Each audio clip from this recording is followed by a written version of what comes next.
What's up and welcome back. I'm John Stark from ActionMovieGuy.com, your favorite blind film critic, and today I'm going to talk about The Dead Don't Hurt.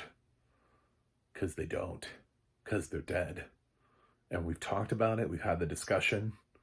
Dead people, they can't feel pain. This has been your TED Talk. Thank you for thank you for joining me on this journey. This is Viggo Mortensen and Vicky Krebs star in this Western. You know what? I like the fact that we continue to make Westerns. I'm just going to say it. Like, it's not my favorite Western. It's a little slow, but I don't want Taylor Sheridan to have like ownership of the West right now. It's one of the reasons why I didn't totally hate Kevin Costner's Horizon. There's stuff there. I think Horizon will be defined by how he finishes it in whatever form, because it's such a chapter one that you can't tell. But with The Dead Don't Hurt, it's just a Western. It's a cohesive story. You know, it's slow. It feels like an indie Western. It's meditative. It's got a lot of different themes rolling through it about, the Union versus the Confederacy, the, crime and sort of in the Wild West, and sort of there was a lot of corruption where people owned towns, and they made under the table deals and handshake agreements, and there were a lot of unsavory folk riding around through town that needed to be wrangled. But like when we think about like all the great Westerns, I just don't think this is gonna like match it. I just don't think this is gonna be remembered in that. Like it's interesting for 2024 because we don't really have anything else like it this year.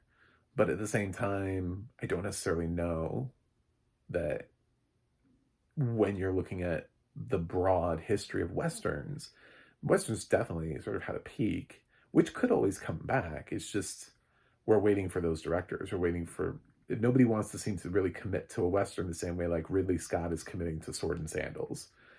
Other than Kevin Costner seems to be the only person who's really like for film, because Taylor Sheridan just makes shows, who's really committed to sort of reviving the Western.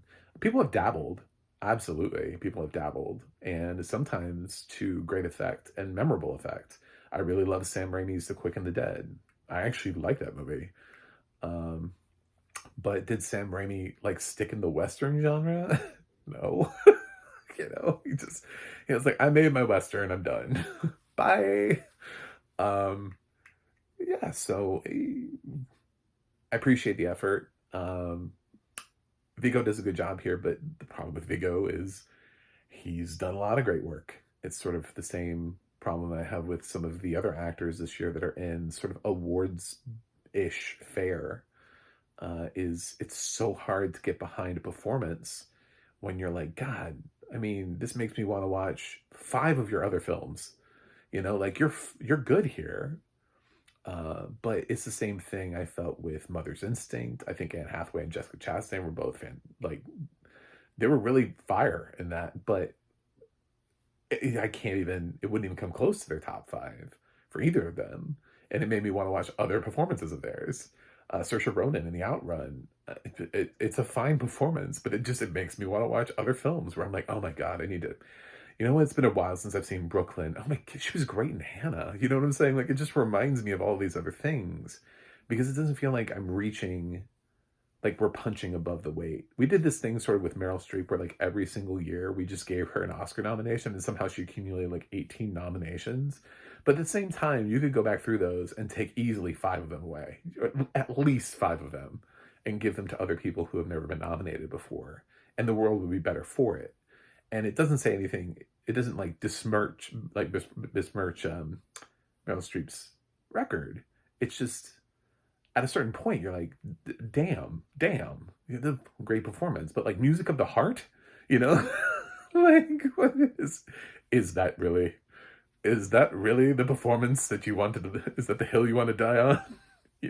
Like, and we can do that, and I don't mind the fact that she has above 10 nominations. Like, she's fucking Meryl Streep, and she's been around for decades. But Viggo Mortensen, like, I was feeling History of Violence. I was feeling Eastern Promises. You know, I was just feeling these other performances that are really good. And Vicky Krebs doesn't have quite the body of work, but even with her, I was like, she was really great in Phantom Thread, which is sort of really where I really discovered her and started paying attention to her as an actress. Where I was like, oh shit, I need to be watching this one. Um, that's, you know, again, that's a nomination she should have had, was for Phantom Thread. She's excellent in that, opposite Daniel Day-Lewis. So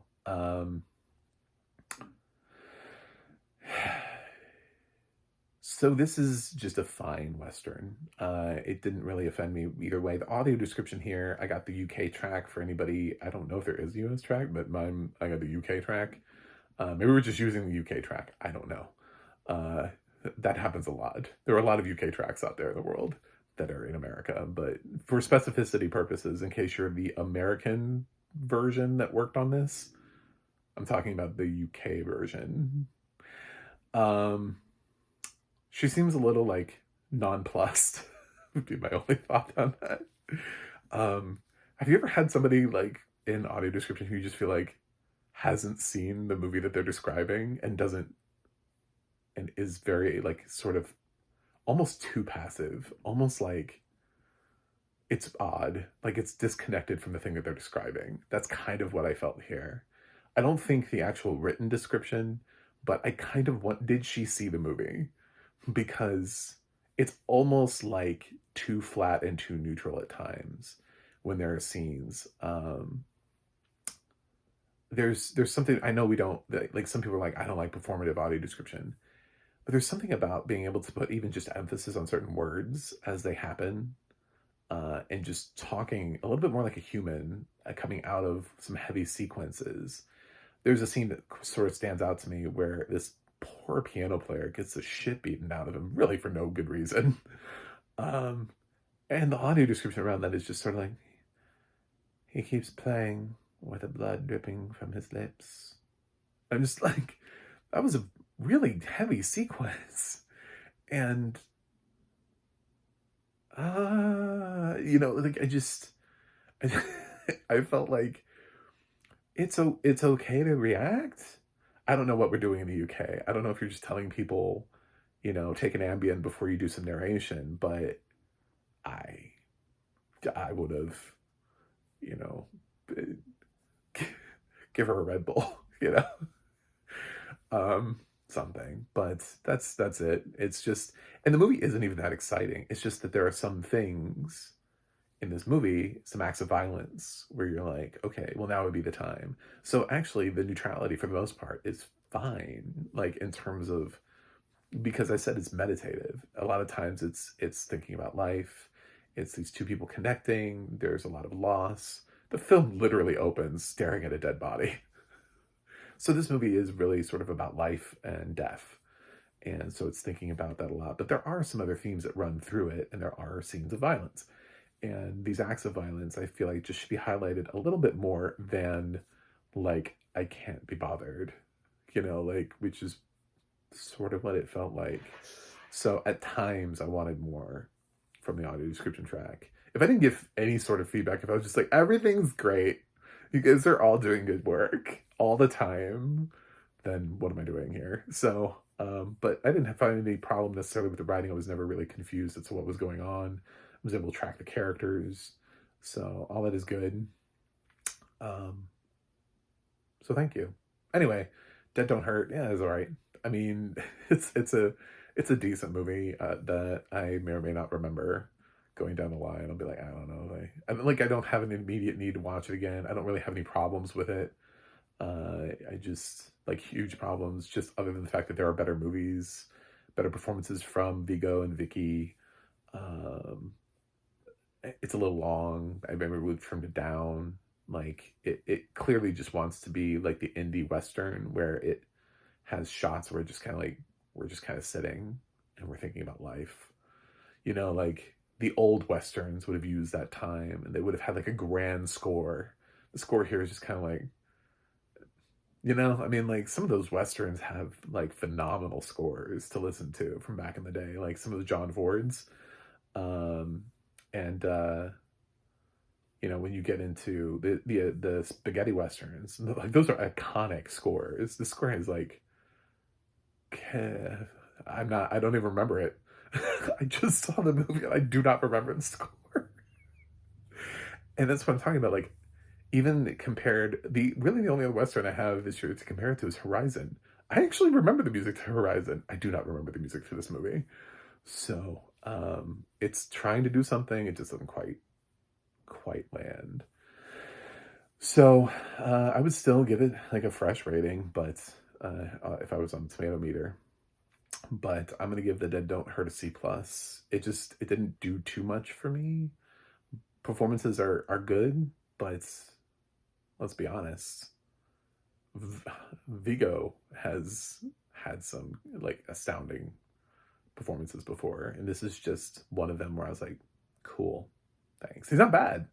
They're not bad. I don't want to say that at all. They're not. No one in this cast was bad acting.